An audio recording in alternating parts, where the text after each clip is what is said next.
the traditional index release. I think it's still got to be the best option for most people to hunt with. Cameron Hanes, Spot Hog Wise Guy, maybe one of the most popular index releases. Pretty cool. If it works for you, there's a couple problems, or I guess better word would be opportunities, that I would like to see with an index release. And I think I have found the one, my Huckleberry, and it's at a pretty damn good price point. So I want to go dig in, dive in, talk about it, and tell you what I like about this new release that I found that I think could be the best hunting release, index hunting style release made for under $100. Pretty cool.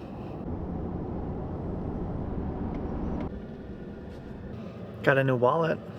See how slim that is? It's nice. How are you? Good, how are you? Good. Can I get a 16 ounce? Do you guys have cold brew? Yeah. Yeah, just a 16 ounce cold brew. Are you filming something? Yeah, I have a little YouTube channel. Oh, do you? A little vlog, yeah. Mostly archery videos. Oh, sick. That's fun. Yeah. All right. Thank there you. You are. You have a great day. You too, thank you. My only hack or tip for making videos is it's way easier to make good content when you're caffeinated. It's pretty good. I never get cold brew from them.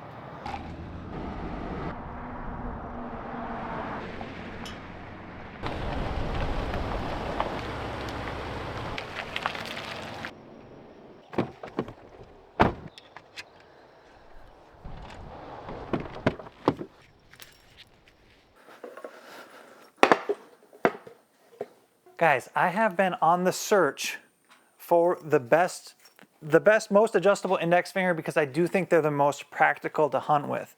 I think there's good index releases on the market, i.e. the Spot Hog Wise Guy, but the problem is with this, or I guess the opportunity for a release to be better, is that this has limited adjustability. Has limited adjustability on the tension, and everybody, depending on how you shoot your bow, shoots their bow a little different. How much do you draw? How much holding weight do you have? How much are you pulling against your back wall? And all that affects how much pressure ends up going to the trigger. And if you're somebody who's really pulling hard against the back wall and you want to wrap your whole finger, like myself, or you know how Josh has taught me to shoot a bow, it's really difficult to actually wrap your trigger on something like this because it's such a hair. Now, a hair could be accurate and it might fit you if that's what's good for you, but you have limited adjustability as far as length and tension. So I've been searching. I found some good stuff. I found the Carter Quickie. It's got some good springs, but those springs couldn't quite get it tense enough. Insert the Stan Solex.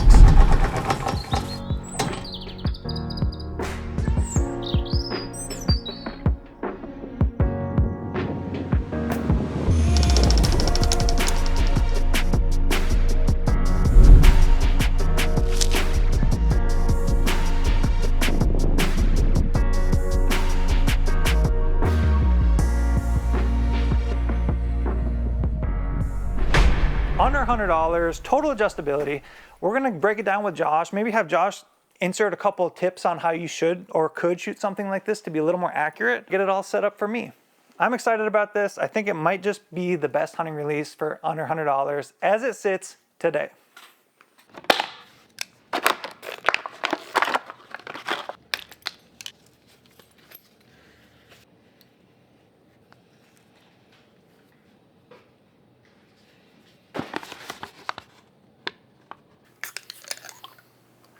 Okay, before you go ahead and get all stimulated.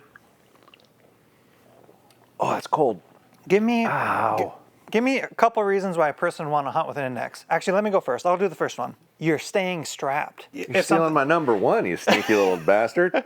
And especially if you're hunting in a thicket or something and you don't want to worry about losing a handheld, rest in peace to a couple handhelds I've donated to the bush, you're strapped. All times ready to rip. Your turn.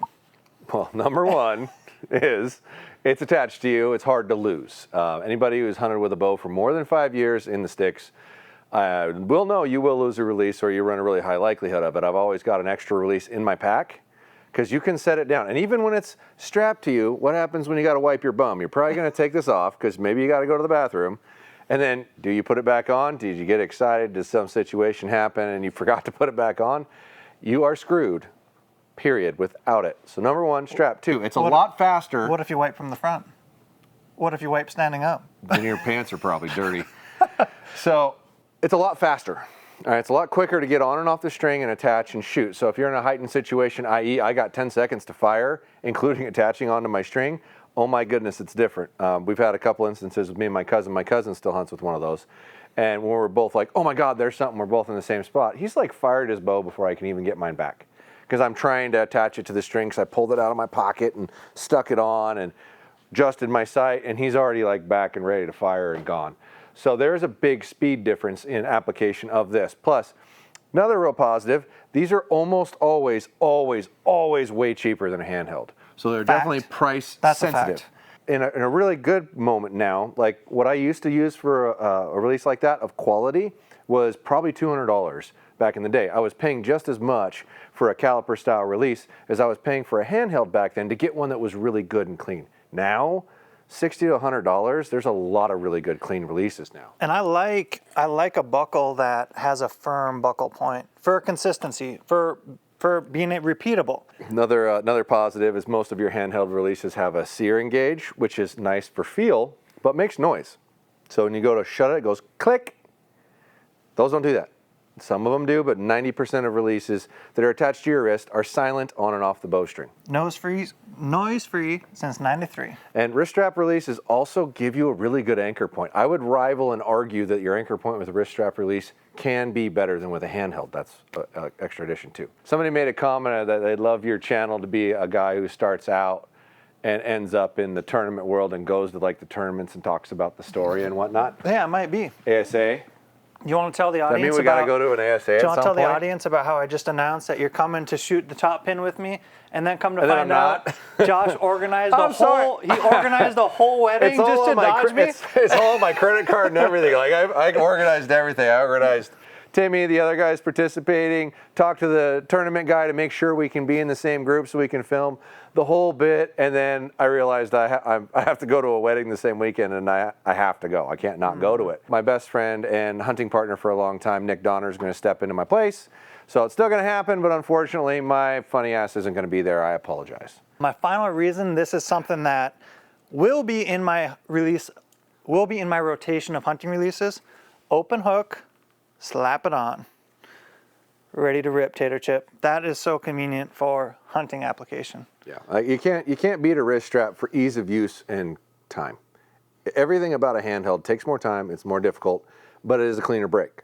So that's where you're gaining positivity. Now, the counter argument is that this is less accurate. True or false? It's harder to be accurate with. Is that fair? To the highest degree. Yes. Yeah. It is. It is harder to be accurate with. It doesn't mean it's less accurate.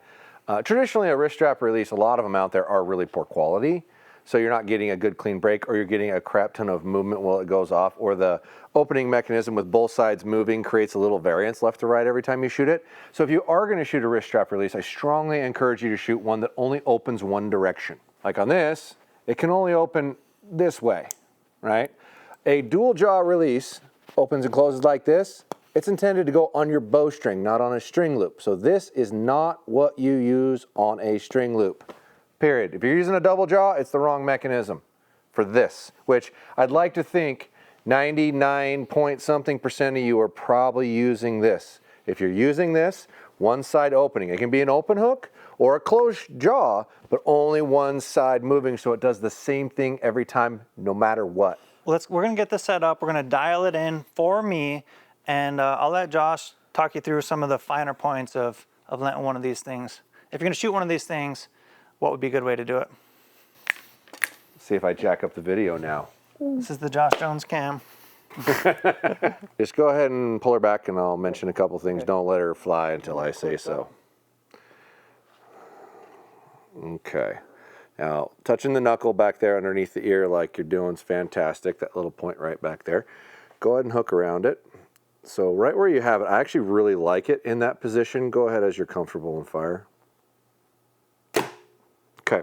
How you have that, I really like it because it isolates your finger movement. It's harder to sit there and squeeze the trigger. You're more likely to pull through as you use it. But the cool thing is we can adjust that if needed, Yeah. which basically there's a fixed version of this you could buy. And the fixed is nice if that works for you. It But actually has some length adjustment. It's just not nearly as much adjustment yeah, as but this gives you a little more travel adjustment, so you can set it up for you. And I'm a fan of that. But the fixed one, you might want to buy it, less dangly stuff, you know? People might like that. Dangly is kind of nice though because you can tuck it back underneath and keep it out of your way. It's like if you leave it on your wrist while you're driving a car, an ATV, a UTV, etc., it's still on you. I like the strap. There's I like definitely the strap. some plus. I like that. This release also does have a tendency to be heavy, right? Which is good. If you have something that's like hair trigger, you can't get preload on your trigger. Go ahead and you got another arrow here? I'll grab them. Grab another. How do you like my veins here? Those are very nice. I like SK2s. They're a great vein. You like the color configuration? That's a good color. I like it. I like it. So does this to recock reset itself? this, nope. To recock it, you just deploy the trigger. Okay, so it's like every other stand that I've played with. It's got an open hook on it. Yeah. You just pull the trigger and it reshuts. Yeah. A lot of releases that look like that, you may have to physically shut. Just so you know, you may have to push and close on it. So Stan kind of incorporates that, which I really like. Go ahead. Go ahead. You're fine. Okay, so this type of movement, you see his finger comes around like that, that's going to make you pull more rather than squeeze on the trigger, which is better for a follow through. Go ahead, whatever you're comfortable. Keep working, keep working, keep working. Nice. That's awesome. If you're going to shoot back tension or you're working on back tension style, you better have a heavy, heavy trigger. Yeah. On a finger trigger like that. So, and that's what you've been working on for a while. So that kind of release makes a lot of sense. And a lot of them, you can't get them that heavy. They're really light. Now, just for the purpose of showing them how this works, there's a little bit of travel in the trigger for me to go from squeeze to fire. Well, we can play with that a I think little we bit. should reduce that a little bit. Okay. And then the tension, do you like the tension?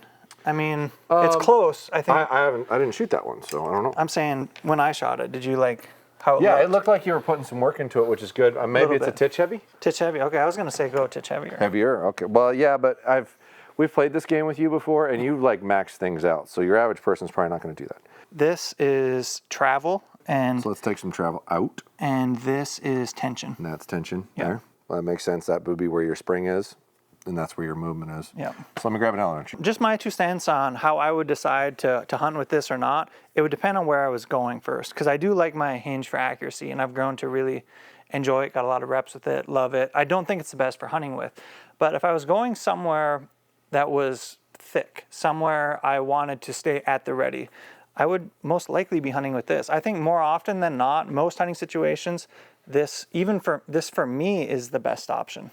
Yeah, I made a change myself too after using handheld for several years. I started this year using something that's strapped to my wrist for running and gunning, and I still use a handheld for ground blind tree stand, and I just set up 2 different bows for that purpose. I have one that you run with and one that you sit still with, because I still do like a handheld. All right, let's try that.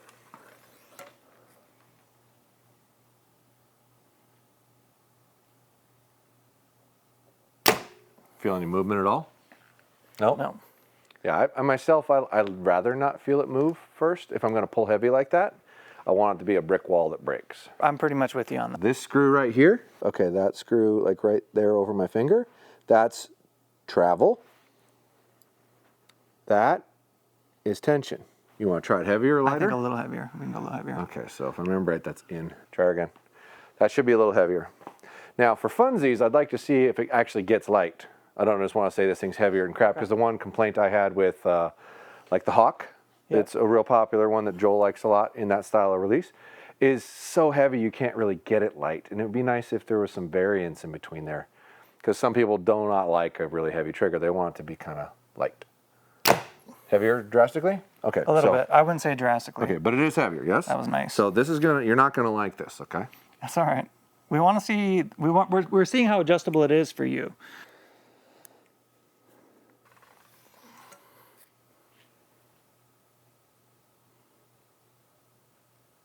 It's moving now.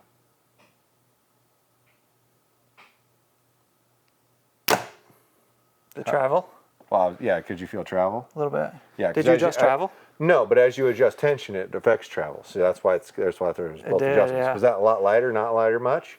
You can go later. Go Yeah, lighter. but how much did it change? let me Because shoot another one. you think everything's too light.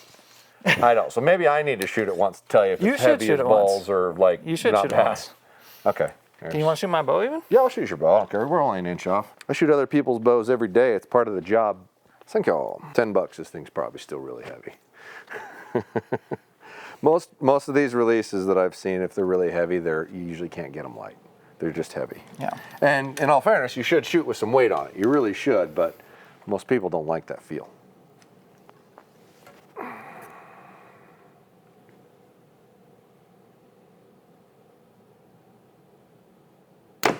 That's not bad.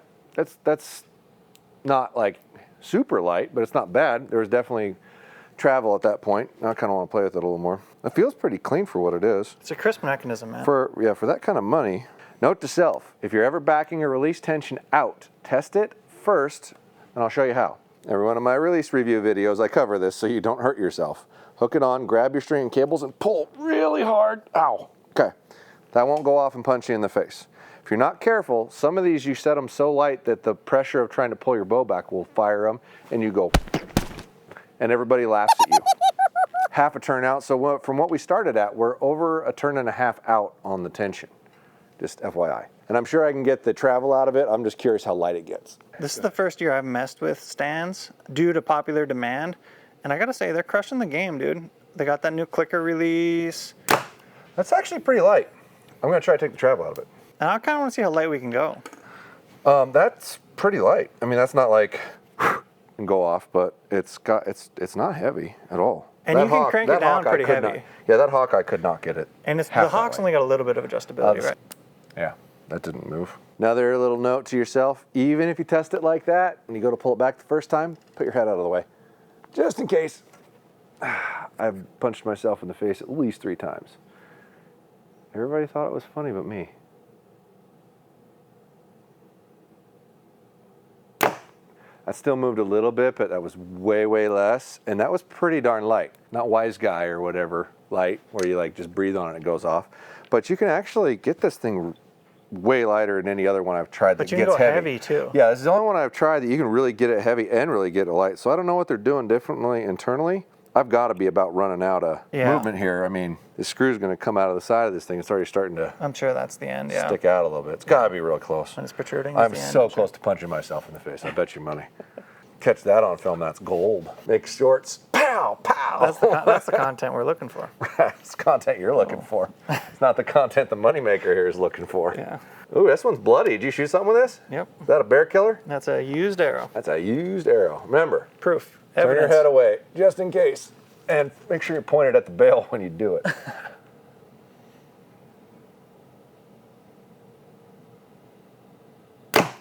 Yeah, that's pretty light. I definitely, like a true hair trigger, it's not, but I wouldn't want to set a release lighter than this ever for any scenario, because you can't not touch it, not have it go off. And at the end of the day, as my boy Joel would say, you need preload, and you need to be able to preload on the trigger. So you need to be able to put some weight on your finger touching this, because you do not want to get into this scenario to make it go off. That's bad. That's what that thumb click release, the Onyx that just came out, that's what it's about.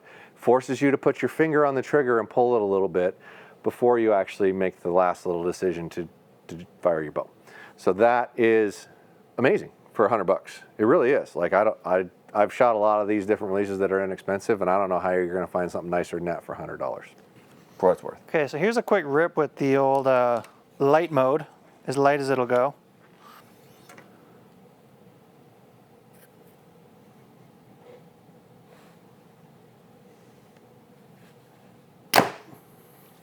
Pretty light. Yeah, but it's not bad. That's I would say that's still shootable. Like you can still You can put your finger on it, but you it can put your doesn't just finger go on it off without 'cause you going touched off. it. That's the real fear. And we've made videos in the past where we've done this, shooting other people's releases, and you touch. You come around and boom! Yeah. Holy crap! For a certain person can shoot that kind of release with good intentions, but for a lot of people, they're gonna get their finger near it and it's just gonna be swatting. You're gonna start getting that little twitch going, son. It makes you anticipate. Yeah. If you cannot put your finger on the trigger, it makes you anticipate the fear of touching the trigger. Yeah, I mean, could you imagine shooting a gun with the fear of touching the trigger? Like, that's not cool. right? Yeah, you got to be able to at least touch it. Here's the heavy mode. Let's see what that feels like. Feels good, man. Honestly, to date, this is the best index I've put my hands on. I didn't even know it was at such a good price point. Josh told me that. This would have been on my wrist kind of regardless of the price point, but the fact it's under $100, that's pretty cool. What's the price point? $99.99? $99.99. Tim C, if you want to snag an extra discount, that's kind of cool. I like it. I think it's in my rotation. If I'm gonna go hunt somewhere where I want to hunt an index, this is my top contender right now. If we didn't mention anything you'd like to see tested, let me know down below in the comments. The only thing I can't tell you about this is a genuine long-term review because I don't have 1,000 arrows through it. I need to get some arrows through it, come back to it, see how the mechanism holds up over time. I'll either update my review or put something down in the comments for you. Subscribe to the channel. We're trying to get to 100,000 subscribers. We're on the road to 100K. Our friend Josh, the Mad Archery Wizard, he has a YouTube channel. I'll have a link down below too. Go subscribe to him. 100K over there wouldn't hurt my feelings either. Yeah. And we'll catch you back for the next one.